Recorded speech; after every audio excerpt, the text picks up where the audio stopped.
Donald Trump is right. We are entering a new golden age, and I'm saying that 100% sincerely as a leftist. Let's get into this new world order and why I am genuinely super optimistic about the future, and I think maybe you can be too. My name is Mino. This is the Catharsis Project. This is really just a place for me to have fun, experiment, be creative. I don't take myself too seriously. I don't take this too seriously. Most of this is honestly off the cuff. I don't have anything prepared. I have a general idea of the topic, but don't take this too seriously if you're listening along. Just to support the vibes, I opened up a Corona here. It is non-alcoholic because I don't really drink that much. So cheers. Not bad. Not like the biggest Corona person. I think Coronas are mid, but once in a while they hit. And nice to have a non-alcoholic beer to set the vibe here on a Friday night. So I'm going to be getting into why I think we're entering a beautiful new world order, like why I think there's tremendous upside for a lot of us, why I think the world is, we're on the cusp of truly a golden age, and why I'm going to be refocusing a bit of my content, my videos, my episodes as a result. In a lot of my videos, one of my constant criticisms, complaints, bitching is like leftists, and by then proxy, like Democrats, liberals, progressives, whatever. Those people I don't think are true leftists at all. They don't have any real values that are that common with leftism. But whatever, that faction does not have true vision, true, positive, appealing, compelling vision. And I've challenged myself to say, all right, like, I think I have optimism. I think I can think about the future. Why don't I share what I see is happening? And then after that, I kind of want to drop making political content. I'm tired about talking about politics and all this shit, and I'll tell you where I'm going to be going towards the end of the episode. So Donald Trump has stated we're at the precipice of a new golden age, and despite disagreeing with like everything he essentially does on a policy level, I agree with him. I think we're on the onset of a beautiful, amazing golden age. So let me explain why. First, I'm going to start just setting the scene and then getting into specifics, like why I think things are going to be good. All right, after World War II, the United States and the USSR, the Soviet Union,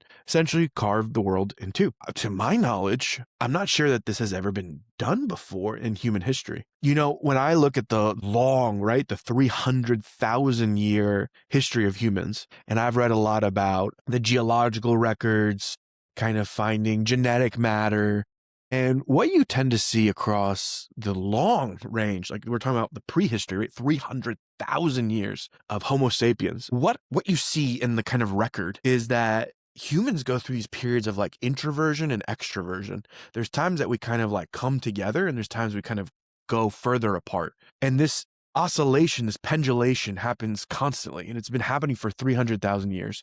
So sometimes we hang out and exchange and trade, and sometimes we go a little bit off on our own. Sometimes we choose, it seems unconsciously, sometimes there's climate change involved. But anytime we're alone, introverted, introversion creates culture. Culture thrives on isolation, because then you get to be a little weird, and you get to like pick up habits and values and make tools and technologies and tell stories that are very specific to you and your clan. And you can allow yourself to be like a weirdo, right? Because you're not in contact with anyone else. When you get in contact with other people, then these cultures clash and they kind of smash into each other. And during these periods of extroversion, we have to find ways to mediate these cultural differences, but there's a lot of diffusion. We share stories, technology, we go to war with each other, we trade, we fucking make babies. Like there's all this mixture that happens, and then we go our separate ways again. So it's like everyone comes together for the big wedding, and then everyone goes home. And this kind of goes on and off for 300,000 years.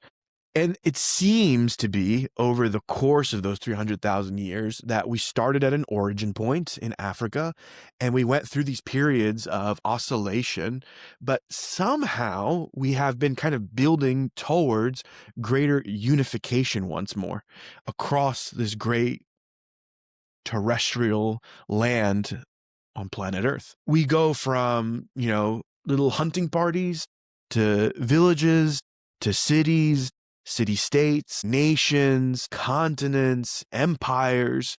Like we seem to continuously be building towards greater unification seems to be the pattern to me. No guarantee that in the future, but that seems to be where we constantly kind of try to keep heading, is actually uniting. And we keep doing that through a lot of different strategies. War, this is an uncomfortable truth, but war tends to be a weirdly socially uniting activity, not just like for the people who are in the war party, but war has a tremendous ability to level income inequality, and it has a tremendous capability to diffuse technologies. If you fall too behind in the technology race or the technology evolution, if you kind of fall behind too much, then you will be invaded. And then there will be a diffusion that happens, and then you quote unquote kind of catch up technologically. So no one's like, there's of course always little micro pockets of still hunter gatherers, but like generally speaking, we all are moving together, which is weird because day to day we're so caught up in the tribalism and like the conflicts and wars, but the human race as a whole is kind of moving together as one technologically and even materialistically. Wealth-wise, like war tends to. I'm not condoning war. I'm not for war. I'm actually usually on the opposite side of that. I don't like war, but there seems to be a social utility to war that we don't usually admit. Funny enough, it's in times of peace that wealth inequality increases the most. So there's some like weird stuff that like we're starting to study and starting to understand from a systems level, but we can easily just say with platitudes like war is bad. Like, yeah, okay. Yeah, I agree with you, and it's easy to say that, but why do we actually go to war? Especially because it's not really for resource constraints. It's not like we're really constrained on resources. So there's a social utility that we're playing out. And to my knowledge, every single society that has ever existed had elements of war. I don't know if I've ever studied in history. If there has been, let me know. I'm happy to be corrected, but every society seems to have a component of war as part of the human experience, part of the human condition. So we go through these periods of like kind of uniting, right? Getting closer to oneness almost, but it kind of falls apart. So we go for it, it falls apart. It goes for it, it falls apart, but we make kind of progress. At the end of World War II, we emerged, in my opinion, in one of the first or few times where there was two superpowers. I don't know if the whole planet, the whole globe has ever just been run and ruled by two superpowers, the United States and the USSR. That's crazy. Like, going from like, I don't know how many permutations of hunter-gatherer tribes that can probably like cap out around 150 people to now you have two empires that are running the lives of billions of people. That's like a crazy exercise in leadership, scaling, orchestration. And then the USSR collapsed. So for a period of about 30 years, it seemed like the United States was the sole superpower. And for 30 years, political scientists have basically been like, what's going to happen? What's going to happen? We tried to also do, I probably think, one of the first experiments of like a global body of governance, the United Nations, other than like the League of Nations, which failed, and then its actual more successful, semi-successful, I guess you could say, successor, the United Nations. I don't think we've ever had an attempt to have a united governance of the entire planet, the entire human race of 8 billion people. That's fucking insane. That is so crazy. And I think super cool to try to coordinate, but coordinating 8 billion people is super, super hard, evidently. The UN is a bit or very dysfunctional, has a lot of limitations. And I don't know if this is controversial at all. I don't think we're ready. We're not ready to be truly united as a species into one. Not yet. There's still things we got to sort out within us and around us on a more local level. But we tried. We tried to have a two polarity world. We even tried to have a one polarity. So for everyone bitching about one world government and new world order, I'm like, yeah, there's a lot of corrupt, awful people driven and hijacked by fear. But there's also, it can be, I'm not saying it is, but it could be a noble project to try to have world coordination, world cooperation, like true cooperation.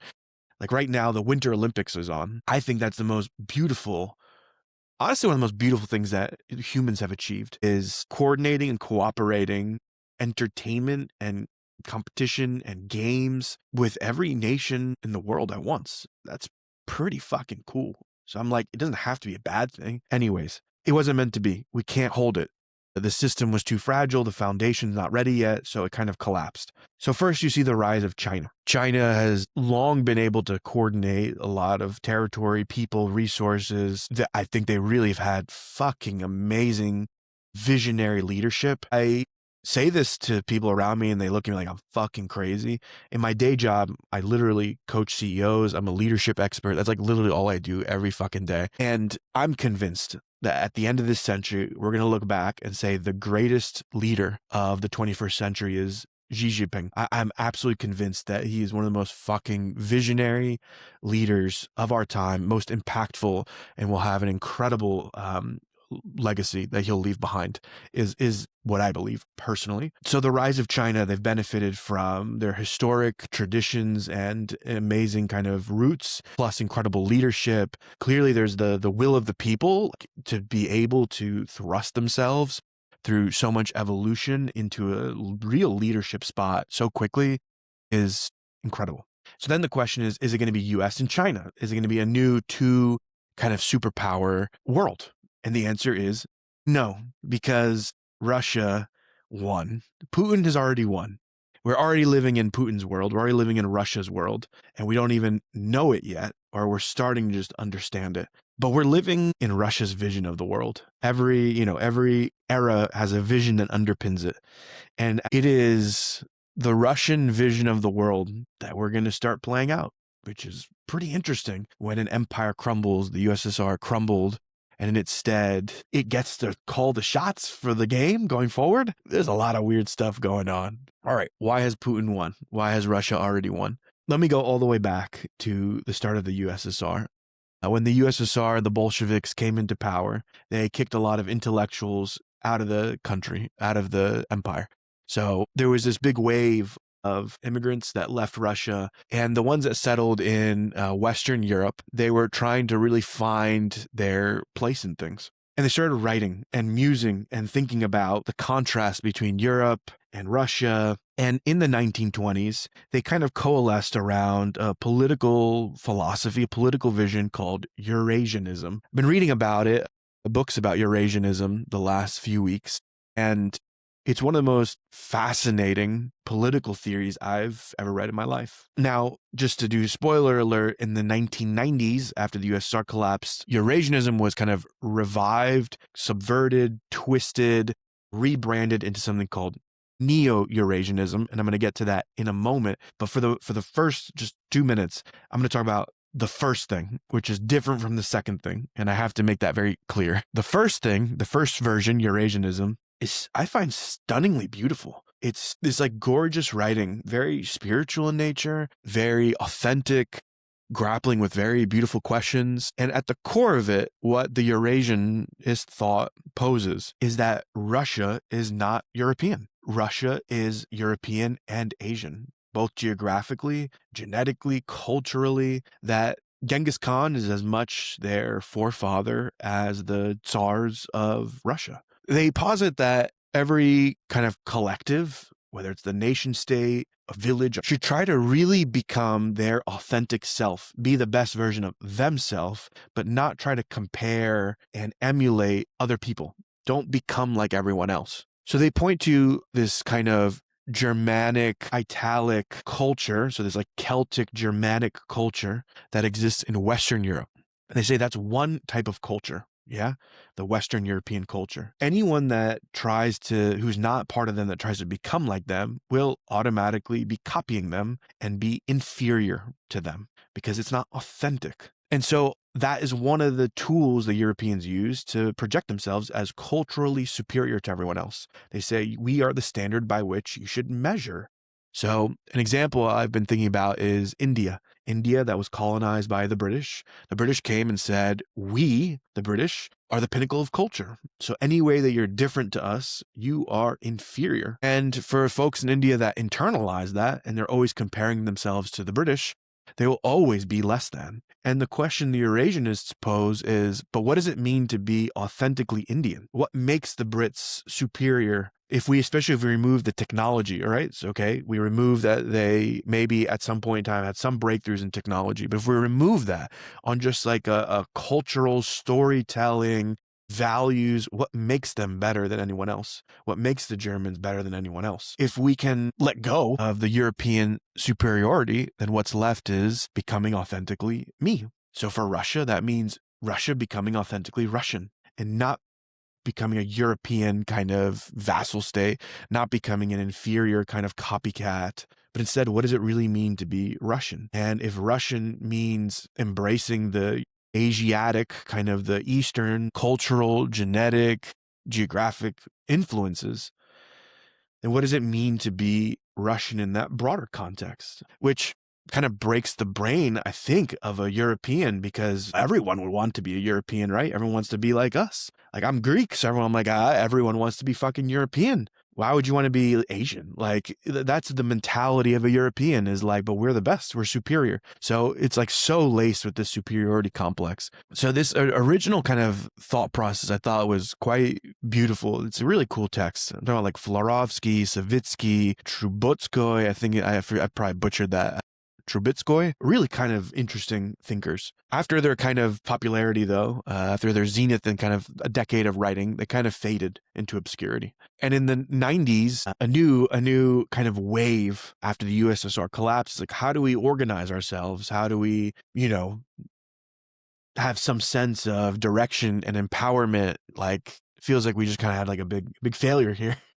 How do we reframe this so that like we can carry on? And this new wave of Neo-Eurasianists came. They decided to take the old texts and kind of refresh them, quote unquote. What that meant was subverting a lot of it. So they took elements, kept some of the DNA, and then also changed it radically. So Neo-Eurasianism, I have not nearly read as much of it, but let me just say this is where it is often labeled as very extremist ideology, very hardcore right wing. One of the architects of Neo-Eurasianism is a guy named Aleksandr Dugin. And the guy has like literally been banned. His books are banned on Amazon. Like, it's like you're not even allowed to mention his name. I don't even know if I'm allowed to fucking say his name in this episode. This is not a cosign. This is not me condoning anything. I'm just trying to explain like how the fuck we got here.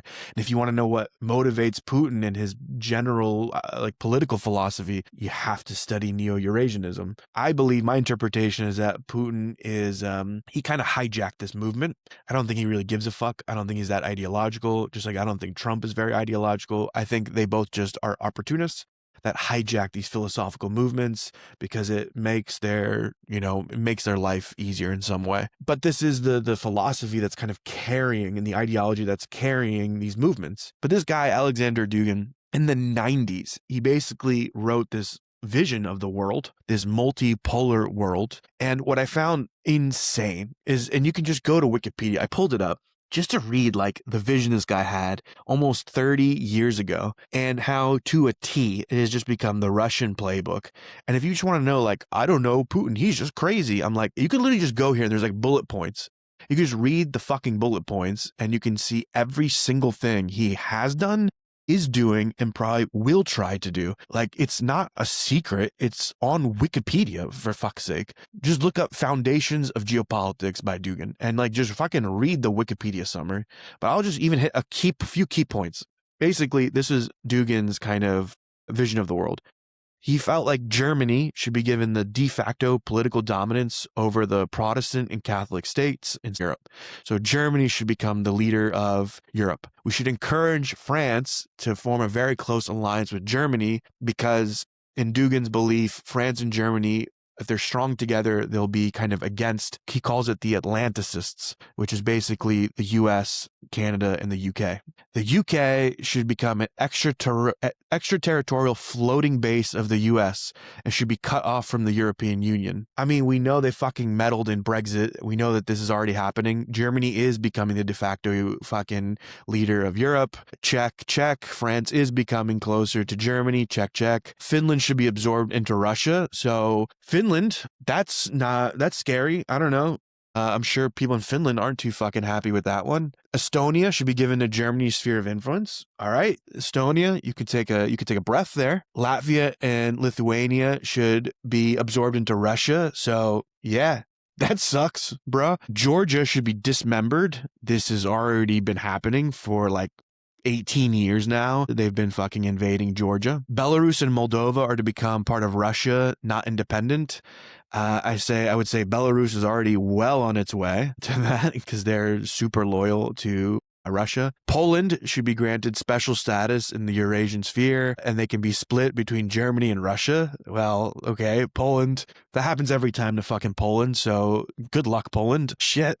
They're coming for you. Romania, Northern Macedonia, Serbia, Bosnia, Greece should become an orthodox collectivist East and unite with Moscow and reject the rationalist individualistic West. And then Ukraine shouldn't exist. It should be annexed because it has no meaning. We're seeing that in fucking real time. All right, so that's the European side. Then let's go to the US, right? You just like listen to this shit. All right. Russia should use its special services within the borders of the United States and Canada. Okay, special services. Yeah, okay. So it's like fucking secret intelligence, okay? Within the borders of the US and Canada to fuel instability and separatism against neoliberal globalist Western hegemony, such as, for instance, provoking Afro-American racists to create severe backlash against the rotten political state of affairs in the current present-day system. Russia should introduce geopolitical disorder into internal American activity, encouraging all kinds of separatism and ethnic, social, and racial conflicts, actively supporting all dissident movements, extremists, racists, and sectarian groups, thus destabilizing internal political processes in the US. It would also make sense simultaneously to support isolationist tendencies in American politics. It's literally what's been happening to our fucking country for the last 18 fucking years. Like, it's fucking crazy. They've hijacked like the fucking Russians have won. Putin has won. So, and then this is the interesting thing about Trump, and I don't know where Trump's worldview comes from for the life of me, and I'd like to research it. Like, okay, on one hand, if you believe the fucking, like all the AI bots, which are probably Russian bots to begin with, like you say Trump is compromised by Russia. Okay, maybe. I don't fucking know. Or maybe he truly believes in this fucking world order. I don't know why or how, but Trump believes in the kind of Russian world order. And the Russian world order is to divide things up. So you have China. They believe in China. They believe in Russia. And they believe in the US as the great three, the big three, right? This is Drake, Kendrick, and J. Cole. And then there's like Europe. And even in the books, they're like, we don't really know what the fuck to do with Europe other than just like, fuck it, man. Like, just make sure they're squabbling.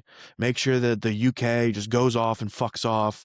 And then just give the rest to Germany. And like, yeah, they're kind of screwed anyways because the big three's got it from here. It's going to be an impotent continent, an impotent political unit. And it is. I mean, right now it is. The European Union is so reliant on the United States. And as the US pulls away, what you're seeing is the EU have no fucking answer of how it's going to be able to have any sort of influence going forward, other than for the first time trying to federalize. That's like their only fucking hope is to federalize behind a German-French axis with really Germany calling the shots. So fucking Russia, Putin, Dugin, they fucking did it, man. And Dugin inspired Steve Bannon, and like these are the fucking guys running around. I think they call themselves like the Dark Enlightenment. Like, I don't know, I'm not that deep into their bullshit, but like they did it, man. They did it. They won. We are living in this new world order. So China gets to essentially run Asia, Southeast Asia. Russia will kind of be able to try to take over Eastern Europe. And then the Caucasus, with time, maybe even Turkey, right? Because they consider themselves already kind of this Euro-Asiatic force. So they're like, good, okay. Turks are also a Euro-Asiatic people. Let's just keep going, right? All the way down. Then you look at the US. And the US gets to call the shots in the Americas. So we carve up the world. This is like if you read history and you read about the carving up of Africa, we're doing it again. And there are three big players that will get to dictate the world going forward. And that'll be the new foundation. And it's already happened. It's done. So when people like see Trump playing a bigger role in Latin America with the capture of Maduro, meddling in every like South American country, pissing off Mexico, pissing off Canada, he's essentially just exerting that, like, right? What do they call it? The Don Roe doctrine. Instead of the Monroe Doctrine, the Don Roe Doctrine. He is reasserting that the Americas is the United States sphere of influence, and the Americas are one. Ironically, even though there's all this like MAGA versus Bad Bunny and the fucking Super Bowl, they kind of like arrived at the same answer from opposite ends, I feel like. They're both saying the Americas are one. And I actually do think the Americas are one. So this is one of the reasons I think we have a golden opportunity in front of us. We've always considered the US and our mindset and our mentality as different from the rest of the Americas. Somewhere we're like, we're either exceptional or we're different or whatever the fuck. But if you look at every country in the Americas, we essentially have the same societal structure. We have some combination of indigenous Native Americans. I use that term really broadly. So the First Nations across all of the fucking Americas, right? They were there. They're still here. Then you have imported slaves from Africa. So you have an African diaspora in the Americas. Then you have some percentage of European, mostly Western European colonization, immigration. Yeah. So it's like English, Spanish, Portuguese, a bit German, maybe Italian, Irish. That's the admixture, right? So you take this Western European, you take Africa, you take the indigenous First Nations, you smash them all together. Every nation in the Americas is those three. We have different proportions, different percentages, right? But we all have the exact same history. And we all deal with the exact same fucking issues because we are trying to make this multi-ethnic, multiracial society work in ways that the rest of the world doesn't have to. But so we think of like Brazil and the US as like so different. And I'm like, we quite literally have the exact same fucking problems and the same opportunities. I predict that the Americas will strengthen and unite in the next 100, 200 years. That is one of my predictions, which I think is awesome. I don't think we should have these artificial differences like, okay, you're Canadian, I'm American, you're Mexican.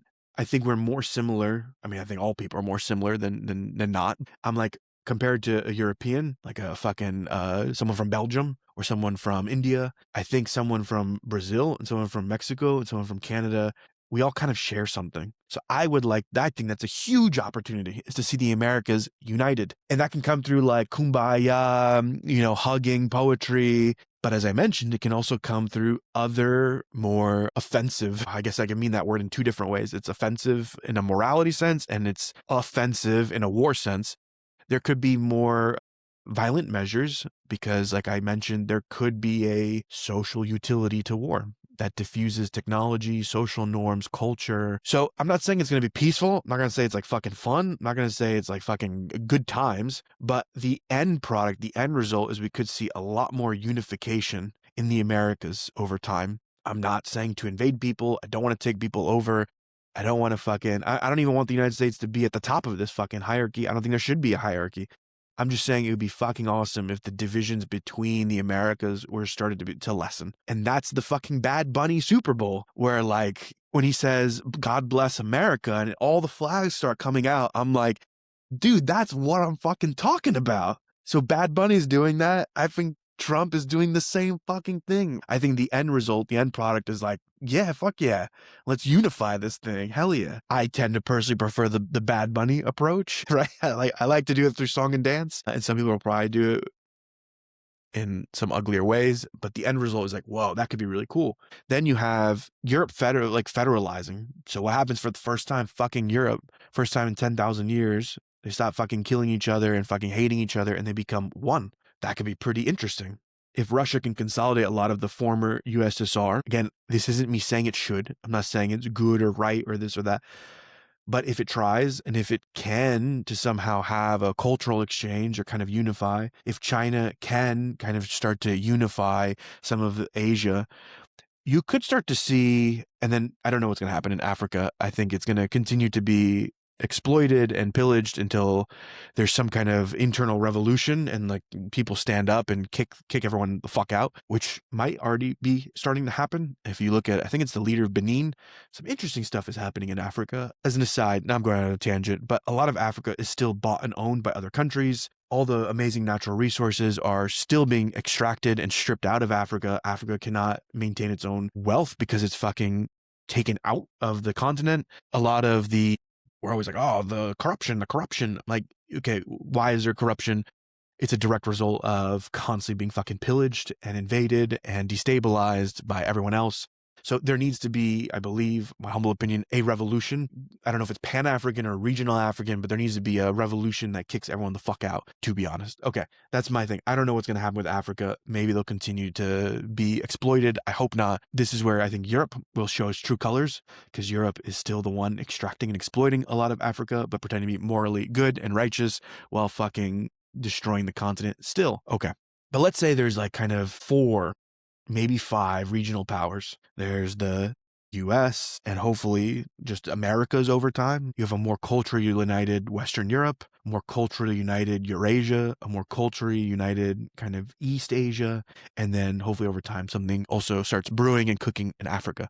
That is probably going to be the quote unquote new world order. It's more continental. So you're going to have these continental powers, and then you get to play in that sandbox. And I believe and hope that the effort should be to make peace and distribute goods and resources and trading within your continent. We're going to move away from this globalism and more towards this continentalism. That, I believe, is where we're headed. I think there's tremendous opportunity in continentalism because I think you get to basically figure out how to deal with your neighbors and you get to figure out how to deal with yourself. The US empire has come to an end and is coming to an end. I think that's incredibly difficult for people to understand and accept. I think people, Democrats, progressives, people I kind of shit on a lot, they talk a big game about like, oh, we don't want American imperialism. And then like every time we do something to end American imperialism, they're like, no, don't do that. Don't do that. So I believe we are ending it. And this is, of any empire I've seen kind of crumble so far, this seems to be one of the least violent ways to end empire building, for what it's worth. But this is what it looks like to kind of not be globally imperialistic. And to like focus more on yourself and your fucking neighbors. And we need to focus on ourselves. We need to focus on our neighbors. And the opportunity is to define, what does it mean to be an American? And I mean that in the Bad Bunnies. What does it mean to be American? For me, I think that's a fucking amazing project. And that's where you can start to make kind of amazing culture and art and stories around what does it mean to be a Pan-American? That's fucking awesome. That excites me a lot. Before I go to this next topic, let me have a drink of this beer.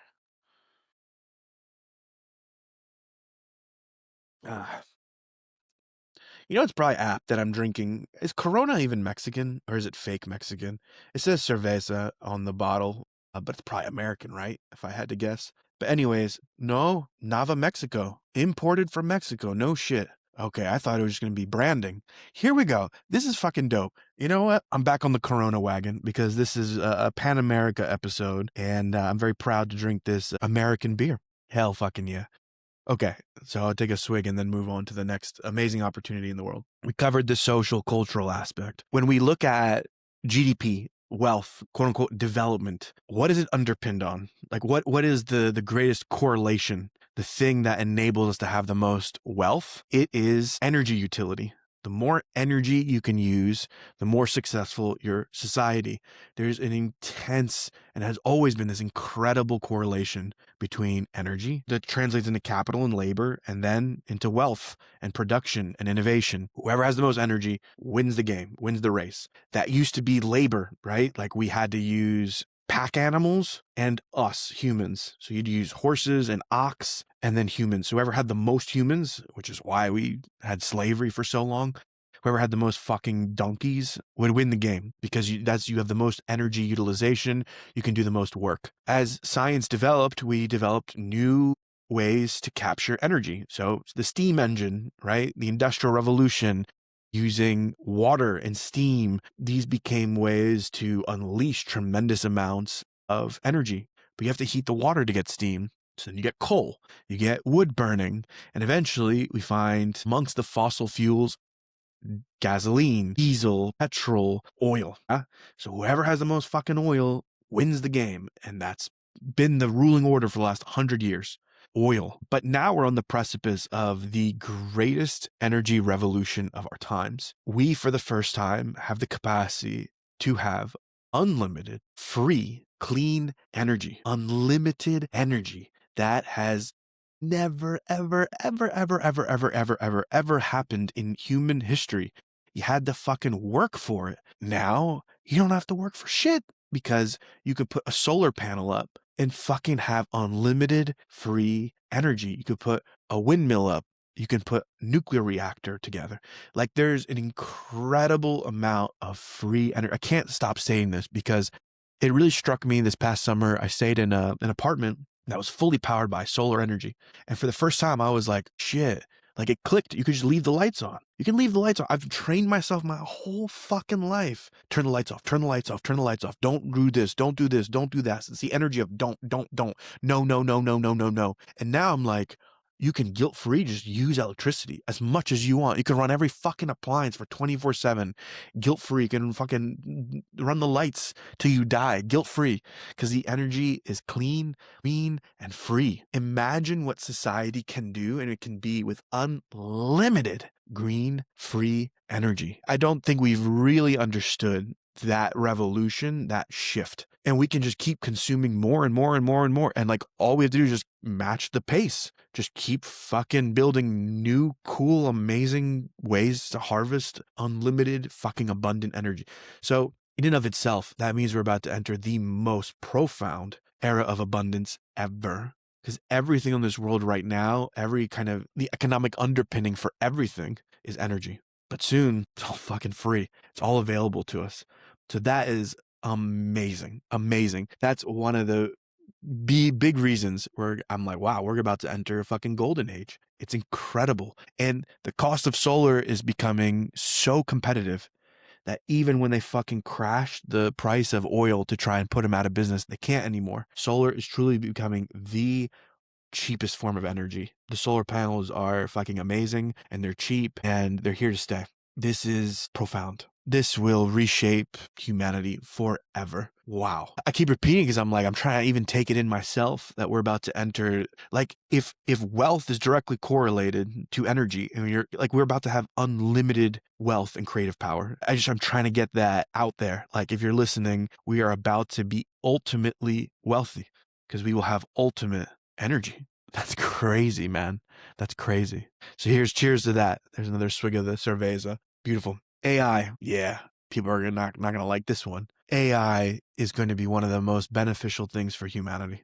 There's so much doom and gloom and so much negativity. And I'm like, guys, this is going to be the greatest fucking thing that's ever happened to us because AI will take away all our fucking work. Whew.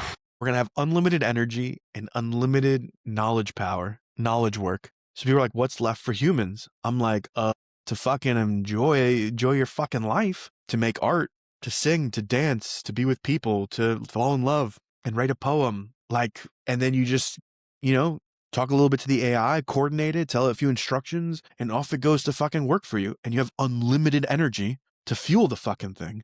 This is where I'm like, again, I think people don't always look at the unintended consequences, but people are really freaking out. It's consuming so much fucking energy that it's going to push us, I think, even further into renewables. We can't meet the need through fossil fuels, so we're going to die. I'm like, we can't meet the need through fossil fuels, so we have to adopt green energy. Like, it's going to push us over the edge where it's like, fuck.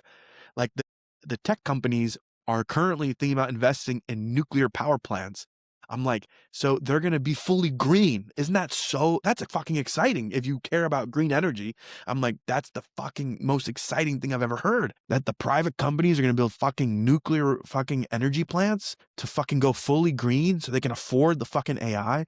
So pretty soon AI will be on 100% abundant, free, clean, green energy. Okay? And then there's a lot of reports.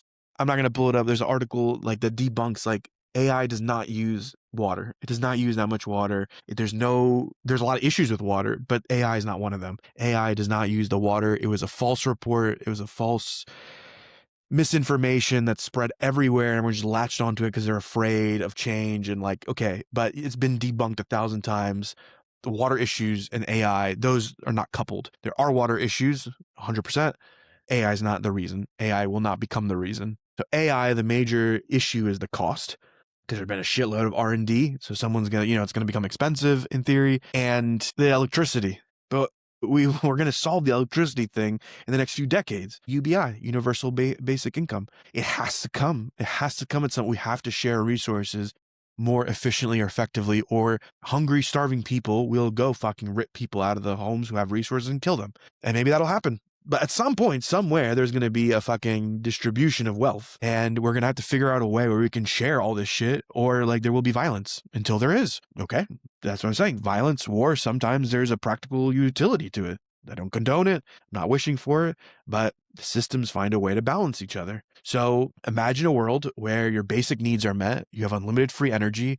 You have this incredible tool. And this is where, this generation has been betrayed. I've said that before. I'll say it again. This generation was betrayed because we were indoctrinated to thinking that thinking is the end all be all, that intellectualization is the end all be all. So be fucking smart. Go to school, go to college, read the books, read this, read that, and then be able to write this and write that. And yeah, that's a new thing. That's like a since World War II thing.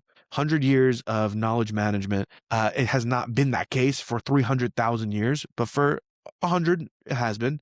And you've been indoctrinated that thinking is the most important skill you have. It's not. It's not. And this thing, thankfully, will take it away from us, because thinking leads to mental fucking illness. And every shitty thing that's usually happening on the inside in your life is because you're over fucking thinking. You don't know how to be in your body. You don't know how to fucking actually take action. You don't know how to fucking regulate yourself. Congratulations. When you can't think anymore because AI is taking it from you, that's all that'll be left, is learning how to fucking deal with yourself and your fucking body and your emotions and your relationships.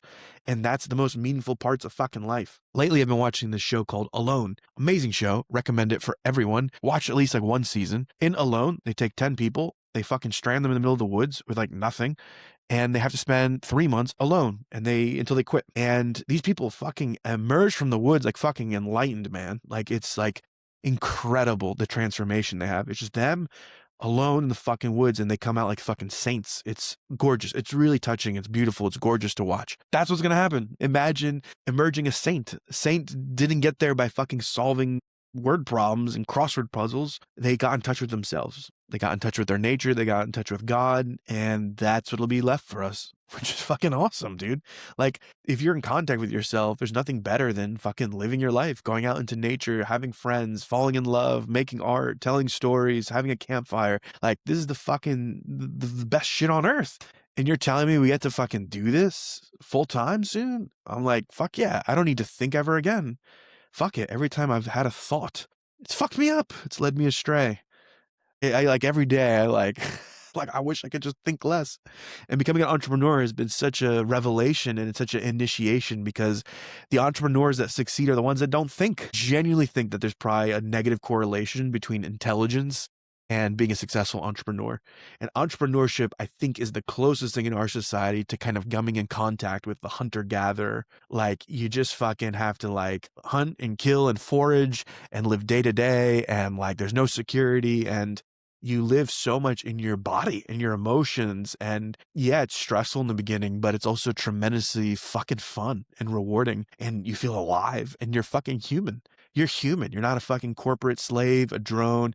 You're fucking alive. That's going to be the fucking impact of AI. I also think AI will destroy the fucking internet, and I'm ready for the internet to be destroyed. So I'm going to give an analogy from economics of why I think AI will destroy the internet if it hasn't already, and why I think this is a good thing. All right, let's go back to the Roman Empire. So back in the Roman era, when they were minting coins, currency, the coins would have pure metal.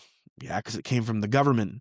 So you'd be like, this is pure silver, or whatever they used. I don't know what they used in the fucking Roman Empire. Sometimes governments, they get tempted to fuck with the money supply. Yeah, that's why the Federal Reserve is independent, so that politicians can't fuck with it, which is exactly what Trump is doing, which is hilarious. It's awful, but hilarious. Anyways, I made a video about how I put all my money in gold, so I'm laughing my way to the bank. So you have this tendency to be like, let's fuck with the money supply. Things are not good. Let's give out free money and make people happy. And then it causes inflation. But what happens if you were to try and make the money itself less valuable? So instead of having 100% silver, what if it was 90% silver or 80% silver?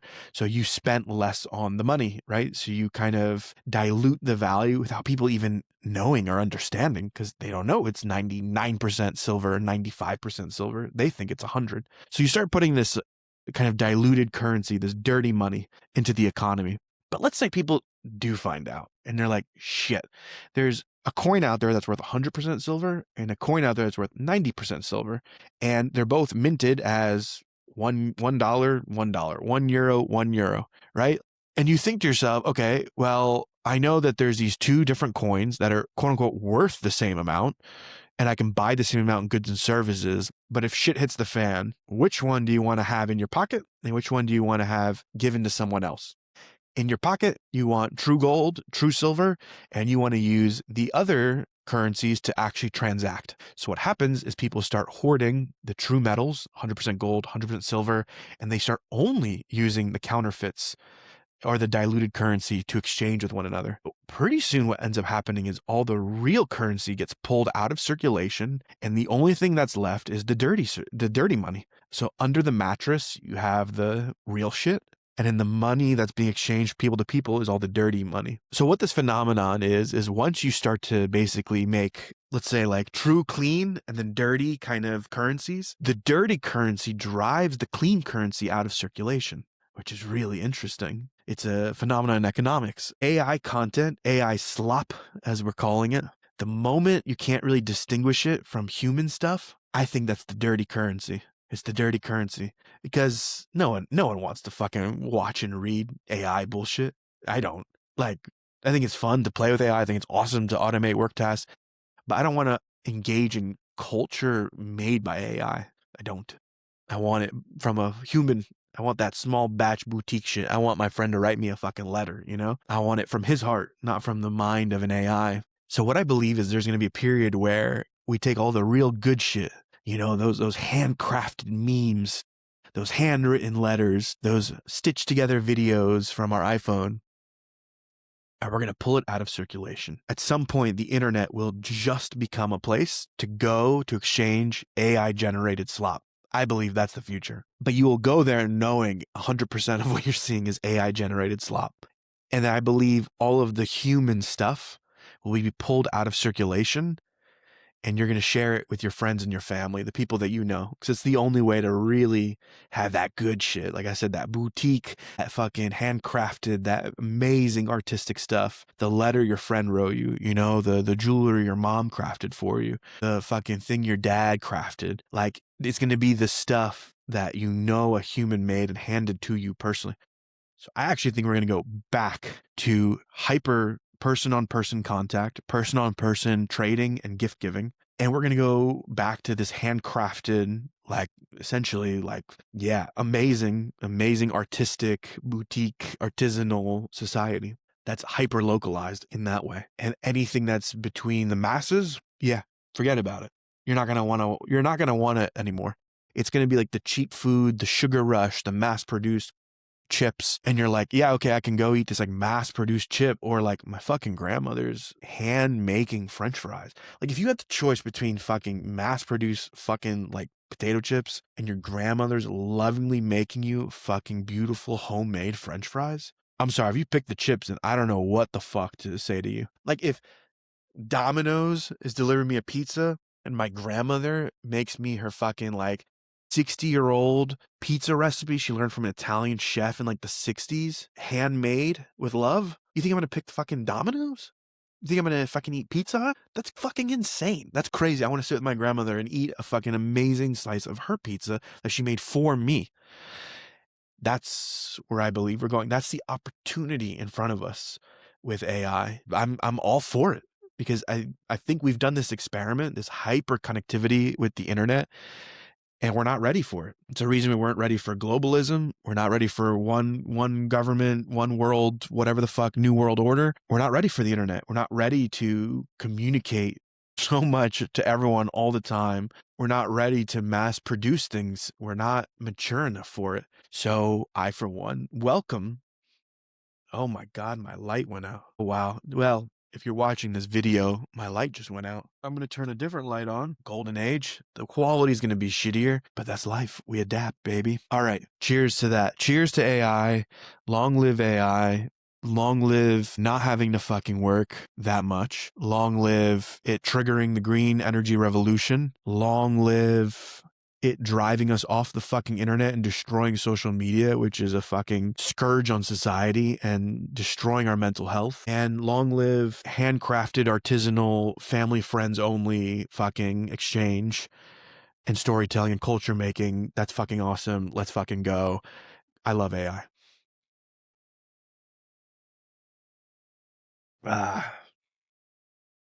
Long live the Americas. God bless America. My cerveza. Viva la Mexico. I love the Americas. Let's fucking go. Golden world, golden age. Fucking amazing. But it doesn't end there. We're not even scratching the surface here, because we've invented something called the quantum motherfucking computer. The quantum computer. The quantum computer. Why are we not talking about this? Why are we not screaming from the rooftops? We've invented a quantum computer. What the fuck? So traditional computing is binary. It's a 1 or a 0. And anytime you try and crack a code, you have to manually go through every permutation. So it's like a lock, right? You go to the lock and you try, okay, 0, 0, 0, 0, then 0, 0, 0, 1, 0, 0, 0, 2, 0, 0. And that's how our computing works right now. Quantum computers test every single possibility all at once. Like imagine you're going to go, rob a house. You have to open every drawer in the house. So you have to open every drawer and look for valuables. You can optimize this process, but you still have to open every fucking thing. Imagine you're able to open every motherfucking shelf and see inside what's happening all at once, every fucking drawer all at once. A lot of science to this day, material sciences, drugs, pharmaceuticals, energy, like a lot of the science we do today is still permutation based. It's still trying combinations of things. There's such an insane permutation to what we can do with materials and chemicals and formulations. And this is like what our best scientists have basically are just like better at predicting what combinations to try and kind of going in that direction. Or we find something in nature, right? Like some fucking weird bacteria that developed some fucking cave on some island that we've never been to. And you're like, whoa, I've never seen it combine. This is the new antibacterial, right? That can kill superbugs. Like we have to we either see it in nature or try a bunch of fucking things out. But I'm like, with a quantum computer, you can try everything all at once, every time. We've cracked the fucking secrets of the universe. We don't know if we're tapping into multiverses. Like we don't even fucking know how this fucking thing works, but it exists and it works and we have it. So imagine you want to fucking develop a drug that cures cancer or cures Alzheimer's. Instead of trying every drug one by fucking one, instead of trying molecules, hit or miss, trial, error, imagine a quantum computer just trying everything all at once and just being like, well, here's the fucking answer. I don't know if we appreciate that. Quite literally, we will have the answer to almost every fucking science question in the material sciences. We could have it within fucking years. Like within our lifetime, we might know everything there is to know about the material physical sciences. Like it is like quantum leap. Like I'm like, there's no, it is like a cosmological leap beyond our wildest fucking imagination. So for the lay people, we get fucking AI to fucking automate all the stupid bullshit we do. And on a fucking bigger level, we get a quantum computer that can solve every fucking mystery of this universe. Everything runs on unlimited green free energy. How can you not be optimistic about the potential? That's fucking crazy. While we get to fucking just fucking make cool shit and love on each other. You telling me that's the future I should be fucking afraid of? That sounds fucking amazing. That sounds fucking amazing. But wait, there's more. Here's another prediction I have. Because we're moving into this continentalism, shout out Russia, right? You're back again. Yeah, it's fucking painful to sever ourselves from these trade relationships. It's stupid. Like on some level, it is fucking moronic, but there's an upside. And I wonder what life might be like if we don't have to make things that appeal to 8 billion people. For instance, one of the reasons we make so many stupid superhero movies is because we need movies that have little to no dialogue and are entertaining across every fucking culture on this planet. So we have to entertain an American audience and a Chinese audience. Okay, fine, let's do it. What you end up finding is you can only end up talking about then fucking superheroes and gods and mythology and, very crude. It's not very complex. It's very simple shit, right? It can't even have dialogue because it needs to span so many cultures. Part of me is like, I would like to see more movies like the ones we made in the 70s, 80s, and 90s, which means it would be fucking good to start making movies that are for audiences in the United States. I would like to do that. Yes, I would like to make stories that resonate with the people of my own country and myself. Why wouldn't I want to do that? I don't want to watch any more fucking like off-brand Captain America movies. Sorry, no offense to Anthony Mackie, who I think is a great Captain America, but anyways. Like, I want to watch, like, I don't know why I thought Goodfellas. I don't even watch Goodfellas. I don't even care that much about Goodfellas, but I'm like, whatever, that's just one fucking example, right? But like, okay, let me think of like Scorsese, like, okay, that's not Scorsese, but Interstellar from Chris Nolan, or like, I was watching fucking Gangs of New York, which is not like a good movie, but for some reason, I like that movie. I like Gangs of New York, and I'm like, that's a fucking American movie. Can we make more American movies? Or even the Scorsese, what was it, like the Killers of the Moon? Fuck, I don't remember what it's called. Of the Orange Moon, the Blood Moon, I don't know, something with moon. I like that movie. It's a good fucking movie. It's an American movie. It's about the fucking United States. I want to see more shit like that. You can't do that if it has to sell in China. So one of the things that we're going to have to do in continentalism and this regionalism is we're going to have to like make culture for us again. I believe that international commerce, this kind of globalism, will probably come to an end, which means that many multinationals at some point are going to be really challenged to operate globally. We could see the end of corporations and multinationals in the way we know them and understand them. They could be much more national or regional instead of international and global. Again, this is one of those weird moments where a lot of like Democrats, progressives, they say like, we hate corporations. And then Trump does something that hurts corporations and they're like, no, don't do that. Don't do that.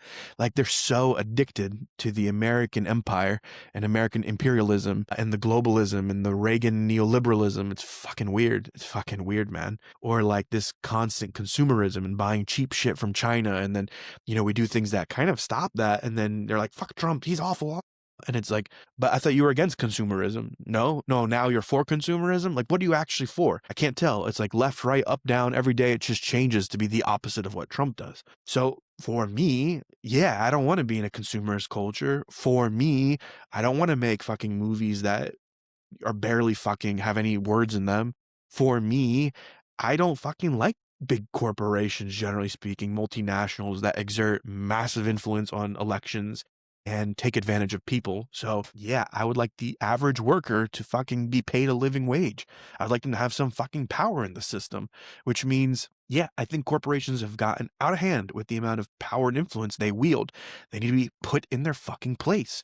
Who puts corporations in their place? Government. That's the fucking role of government, is to put the fucking corporations in their goddamn place. They are subservient to the politics and the law of the nation. And they're out of their role right now. Now they're the ones kind of running the government, this corporatism, and that's not the right order of things. As my economics professors used to say in university, economy does not exist in a vacuum. Economy only exists where laws exist. Law has to come first, then economy can come. So government comes first, the social fabric comes first, then economics begins. Then trade, corporations, companies can begin. We've kind of lost that order, that natural order of things. And so, yeah, corporations need to fucking learn their place. And honestly, if you work in corporations, I've never really met someone who's that fucking happy in huge fucking empires of corporatism. All the people who are fucking freaking out about the end of corporatism work in corporates and they hate working in corporates. But of course, they are very loyal to their own comforts and predictability and security and money. Just fucking say that instead of pretending you're a moral warrior on the weekend that hates corporations and on Monday you go and you fucking help them pillage some other place in the world. It's fucking crazy. It's fucking insane. This fucking cognitive dissonance. And I know everyone, all my fucking friends, I used to work in corporate. We were all fucking miserable. Every meme on the internet's about being fucking miserable working in corporate. Now's our fucking golden opportunity. What if these companies have to fucking break apart, to fucking divest their interests, and they have to learn how to play regionally in the continent? That's a fucking amazing opportunity.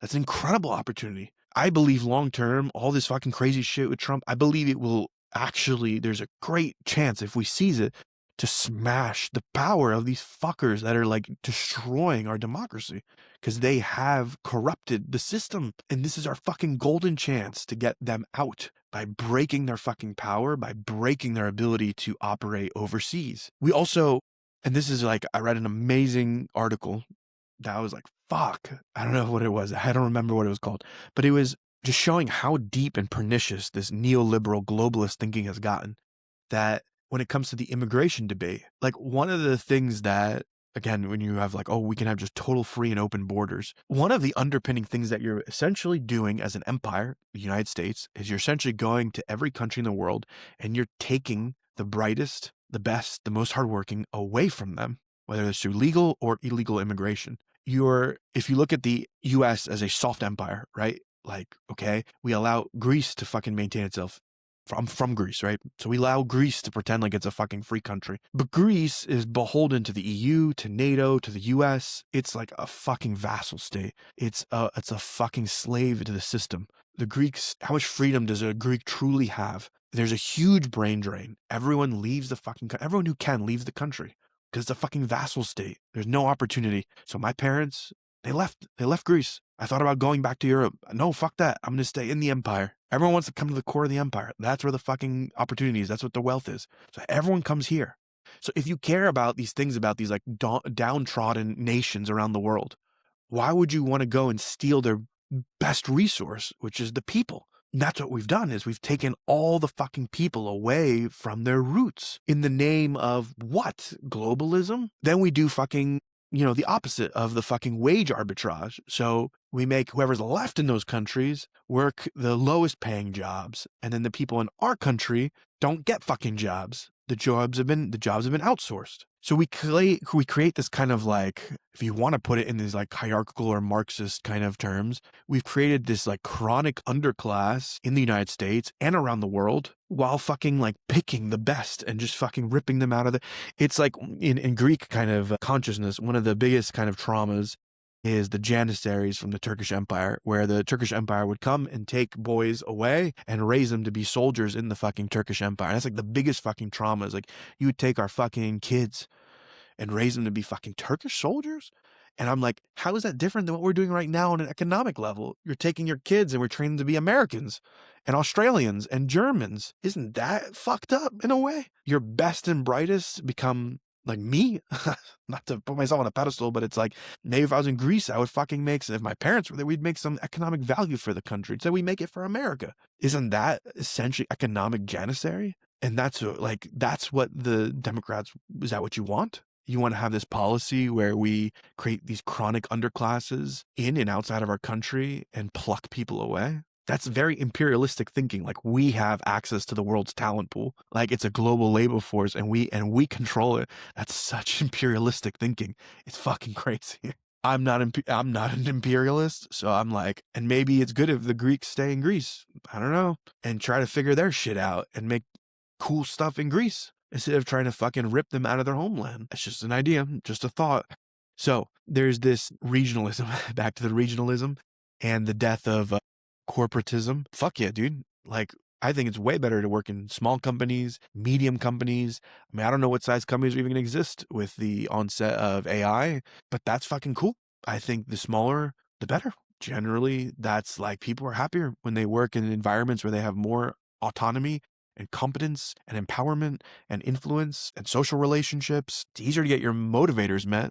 I think the only thing the corporate gives you is access to, in theory, power, because if you get high up on that ladder, yes, you can fucking fuck up the whole world if you want. And money, safety, predictability. Okay. And then if we make just another shift, one more shift. I've been reading a lot about the circular economy, which is a big concept in more kind of green energy, renewable, sustainability. The circular economy, I believe it was invented by a German dude, very awesome guy. And basically he was looking at the economic value of goods, right? So how do we reduce throwing shit away? How do we reduce the waste that we have? Here I have this bottle of beer, right? So This bottle can be used one time, and then what? Do I just throw it away? Okay, so its economic value is just one use of beer. But what happens if I start reusing it again and again for other applications? Well, then its value gets extended, right?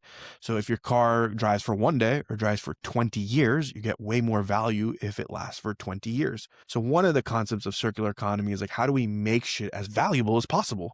So everything becomes a very high value good, which sounds, again, awesome, right? Instead of having cheap shit that breaks all the time, how do I have really cool, valuable things?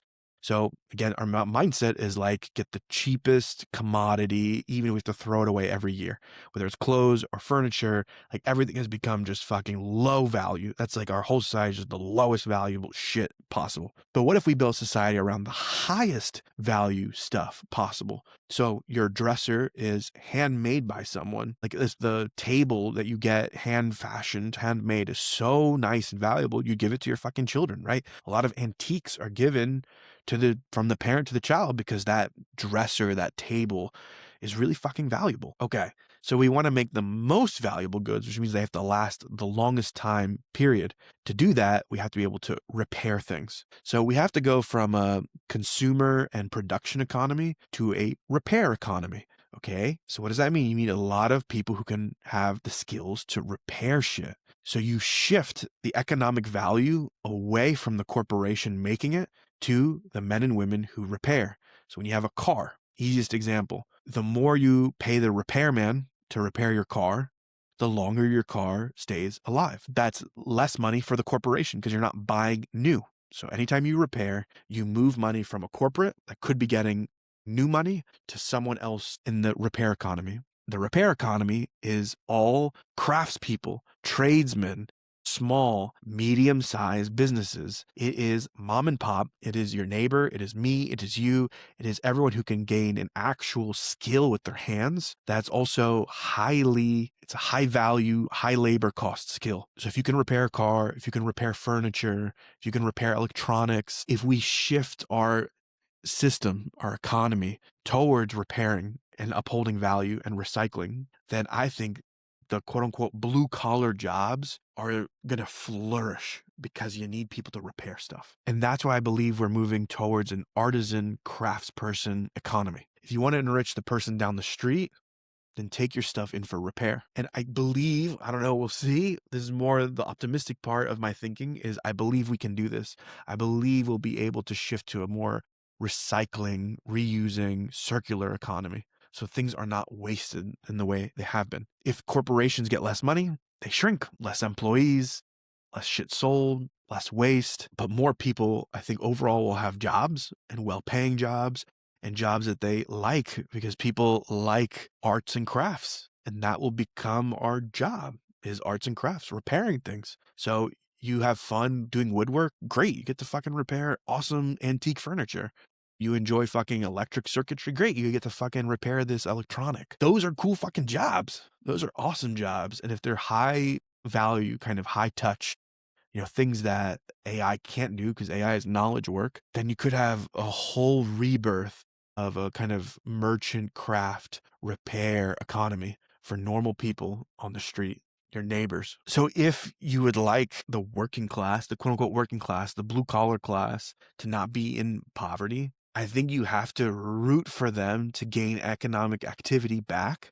And I think they gain it back through repair, which means you have to be willing to let the corporations fucking fail or reduce in size, downsize significantly. If your livelihood depends on a corporation, that's going to be a real hard thing for you to do, which is why I think again, there's all this weird shit happening in politics where all these Democrats say they're for people.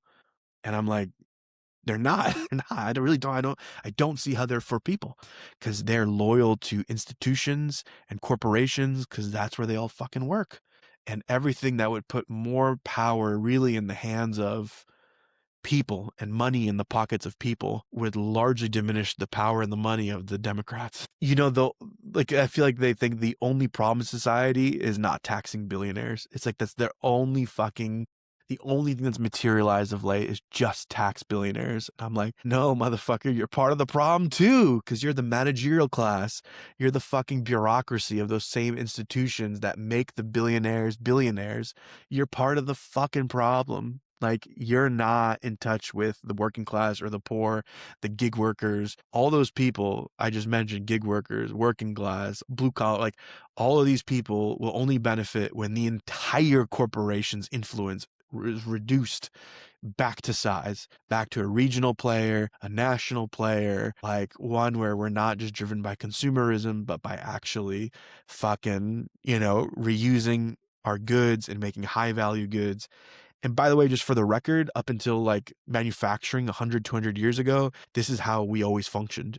We had high value goods that we extended as long as fucking possible. We were a circular economy. We did not waste things. If you were on a farm 300 years ago and something broke, you fucking fixed it. You didn't just fucking buy new. That of course, didn't exist before manufacturing. So I think we're going to go back. I would like to go back to actually having high value goods that we fucking repair and we pay people really fucking well to do that. Cheers. Cheers to that.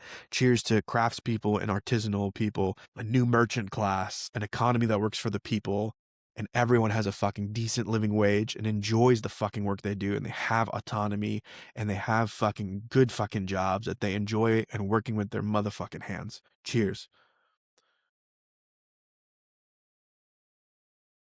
God bless America. That cerveza's hitting today. Here's my vision of the world. All right, here we go. Let me paint a little picture for you. You wake up. You turn on your lights. The lights are using 100% green, renewable, clean energy. You go about your morning routine. Everything runs on green, renewable, amazing free energy. You have total energy abundance. You have breakfast with your family. You spend time with each other. You share handwritten notes to each other, beautiful love amongst one another. You go to work. You go to work to do something you love. You either work with a handful of people or a small company. You're a craftsperson or an artist that gets to focus on whatever interests you. Maybe you're repairing something that's very high value. Maybe you're making something for other human beings. You don't work for a corporate. You don't even know what the fuck that means. You just get to work with cool people and doing cool things. You're not stressed about money because we've rebalanced wealth inequality to some extent. Maybe there's universal basic income. Let's say you do need to make some kind of strategic direction or guide something, then you notify a swarm of AI agents, a hierarchy of AI agents that start working on the problem for you. You have access to a quantum computer that can solve any and every fucking thing on the planet. So whatever illnesses you thought you might get, you don't get because there's medicine or drugs or chemicals or molecules that we've essentially solved all scientific problems. You go home for lunch because you have free time, because you don't have to work 40 hours a week. You can maybe work 30 or 20 hours a week. Maybe you put on music or TV or something that's made for you. If there is even such a thing as national media, it's made for you. Or maybe you just enjoy hanging out with your friends and trade stories from the day. You go back and do a little bit of work, right? Continue working on the thing that brings you joy, creativity, fun, and you go home knowing that you're part of a community, you're safe, you got money in your pocket, and you got love around you. All of your material needs are taken care of. There's an infinite amount of energy in the universe. It is abundant and free. And we don't have to waste our time thinking too much. We're just so immersed in living and experiencing and loving.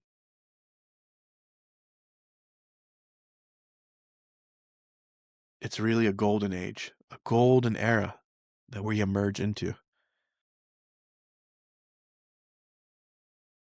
That is what I believe the future could be. But there are choices we have to make to get there. It's not automatic. It's something we will have to choose and choose again and again and again. But first, we have to be able to imagine it, envision it, and then we make the decisions to make it our reality, to work towards that thing. I, for one, am dedicating my life to this, making this vision a reality. This is what I do in my day job. I help the companies of the future grow and scale. I have a consulting company, a leadership company. So we choose companies that will build this sustainable sustainable, beautiful, new, abundant future. And we're helping them be the companies of the future. Like, I'm not trying to help them become a corporate juggernaut. I'm helping them fulfill their organic potential. And I believe there will be millions of these companies, billions of these companies, and billions of freelancers and artists and craftspeople. And I'm working earnestly to bring apart this sustainable, green, nature positive, circular, sustainable world that we can live on. So that's my mission on this planet. I believe in this lifetime, in my productive working years, that's the service I will try and do for this planet and for the human species, is to try and bring these things to fruition. Positive vision is so important because no one knows what the fuck the future will bring. Anyone who tells you they know is lying to you. We can't predict the future, but we can imagine what we want to build and then try and build it. And if enough of us try to do that, it will happen. I believe we live in a world where, whether we live in a democracy or not, what the collective wants happens. Democracy is just a middleman. It's just an intermediate step. But whatever our heart is tuned into, whatever the collective is tuned into, happens. So if we all tune into and vibrate and resonate on the level of fear, then yeah, the doomerism will probably end up happening. Everything's going to suck. Nuclear wasteland. We're all slaves. It's like, yeah, if that's what you picture in your head every day, and that's what you go about, and that's what you're going to unconsciously build, you and everyone else. I refuse to fucking build that world. There's a good chance I might get outvoted by you fucks, which is what gets me so fucking angry, is you go about building the fucking hell on earth and moralizing to the rest of us that you're doing a good thing, but you're vibrating on fear and dystopia and this fucking hellish vision of the world. Fuck you, honestly, with love, but that's not what I'm going to do.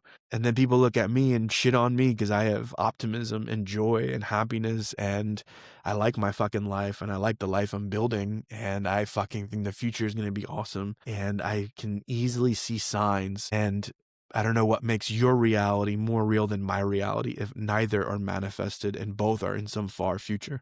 What makes you so sure, confident you're right? You're just fucking stuck in stress and fear and looking for signs to confirm that. Whereas the rest of us are trying to envision a better future and to go fucking build it for our children's sake, for my sake, for everyone's sake. What I've realized in the last few weeks, months, years is we all have a bit of this imperialistic conditioning in the US. And so we all want to force the other people to buy into our vision, buy into our values, but we're going to force you. We're all little imperialists at heart. I'm going to force you to see the world the way I see it. I'm going to force you to live in my world. So yeah, are you so much better than the other imperialists that came before you? And one of the things I'm trying to I'm like, you know what? I've come to peace with the inner imperialist within me, and I'm trying to let that go. I'm done. I'm done trying to influence people. I'm done trying to control people. I'm done trying to impose my way on the world. I'm done, man. It's like a huge energy burn, energy suck. It gets me really negative at times. It gets me angry, like my little backlash minutes ago, whatever it was, when I fucking yelled at people. I'm just going to quietly go to work, man. I have a vision of a very beautiful, very optimistic world. I have a vision of this golden age emerging. And I'm going to quietly go to work and do my task and align myself fully with that golden age. And again, man, if 51% of us, 50% plus one, if we really, really can see this fucking amazing, juicy opportunity ahead of us, and we all sync to that, if like enough people tune into this beautiful world, this opportunity ahead of us, then it will happen. It will happen. We will create it because we will move. Again, it's like people don't realize like it's always a democracy. Whatever the collective chooses does end up happening. So if at any point you're like, why the fuck is the world like this? I'm like, because the collective chose this and you're part of the collective. So ask yourself really deeply, in what ways are you colluding to bring this world about that you're in right now? Or have your own vision and just work, fucking do your job, do your task, work to build that world. And what I'm realizing is like, I don't think there's much more strife needed than that. There's no more conflict. There's no more entanglement with other people, other people's ideas. I'm like, dude, I'm trying to build a fucking utopia for you and me both. And I think it's possible within fucking only a few years. So I'm going to go do that. And if you judge me for that, okay, that's fine. I've often in my last few videos been talking about the importance of positive art. What I would like to do, and this is where I'm like, oh, my content will probably shift going forward is I would like to not just talk about things, not to analyze things, not to debate things. I want to make things. I want to make things and share things. So I'm taking yet another step closer to like, I want to just make fucking good, positive art and share it. And if one person sees it or two people see it or zero people, cool. I'm doing it because I like the process of making art and I would like to share that art in a public setting for whatever fucking reason. This whole like make more political videos or make videos that are about the world and how it works and like, it feels draining. And I don't like so demotivating all of a sudden. I read a lot. I learn a lot. I know a lot, but like I'm fucking demotivated, man. I don't want to talk about it anymore. I just want to live my life and share about that. No ideology, no fucking agenda. I just want to drink this beer, man. And whoever happens to be watching or listening, you get to just share this fucking beer with me. And that's it. That's fucking it. That's the golden age right here. This golden beer, that's the fucking golden age. That's it. There's nothing more needed. So this was a longer episode than I anticipated, but a needed one because it's the last fucking thoughts I have on this matter. It's the last fucking thoughts. And if you want to know where I stand on anything, this is the fucking video, man, which is I don't give a fuck about parties or labels or politics. I didn't fucking vote in the last election. I don't know if I'll ever fucking vote again. I don't fucking care about any of this shit anymore. What I care about is living a good fucking life. What I care about is building a good fucking society. What I build about is like fucking loving the people around me. What I care about is fucking making art. What I care about is choosing to use the tools around me to make my fucking life better. What I care about is fucking bringing about this revolution of fucking amazing abundant energy and fucking incredible science and industry. Get off the fucking internet and back to like just making shit for each other and loving each other and working with our hands and back to fucking good living, man. Good living. Good motherfucking living. That's it. That's my fucking politics. That's my fucking quote unquote ideology. I hope in some way, shape, or fashion, if you're listening to this, you join me in that. So you also help usher in this golden age. It needs all of us or most of us to align to that. And I hope that happens. So I hope I see you there. Hope I see you in the golden age. And if not, then I will at least know I have spent my life doing the best I can and enjoying myself along the way. So with that, cheers one last time, finishing this beer. Okay. Good night.